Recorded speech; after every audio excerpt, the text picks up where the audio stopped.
ആഴത്തിലുള്ള മുറിവുകൾ, ആഴത്തിലുള്ള വേദനകൾ, നിങ്ങളുടെ ജീവിതങ്ങളിൽ വ്യാപരിക്കുന്ന അടിമത്വത്തിന്റെ സകലവിധ വിഷയങ്ങളുടെ നടുവിലും സ്വാതന്ത്ര്യം തരുവാൻ യേശുക്രിസ്തുവിന് സാധ്യമാണ്.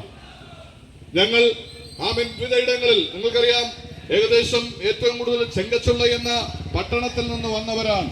ഒരു കാലത്ത് ചെങ്കച്ചുള്ള പട്ടണം, അതിന്റെ അടുത്തൂടെ പോവാൻ തന്നെ വളരെ ഭയപ്പെട്ട ഇടത്തിൽ സ്വാതന്ത്ര്യമിൽ, അടിമത്തിൽ, ലഹരിയിലും മറ്റുള്ള വിവിധ ലഹരി പദാർത്ഥങ്ങൾ, മയക്കുമരുന്നുകളിൽ അകപ്പെട്ട ഇടത്തിൽ ആ പട്ടണത്തെ യേശുവിന്റെ സ്വാതന്ത്ര്യം സ്വാധീനിക്കുവാനിടയായി.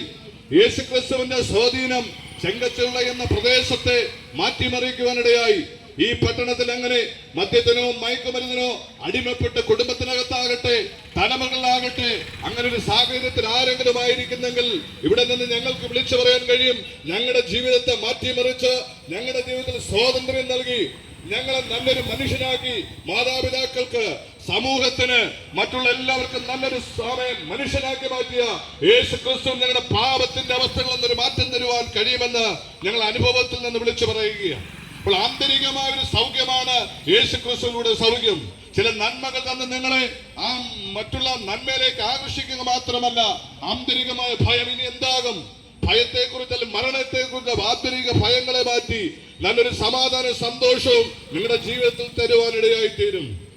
ഏകദേശം 10 വയസ്സ് മുതൽ മദ്യപിക്കുന്നവനായിരുന്നു ഞാൻ.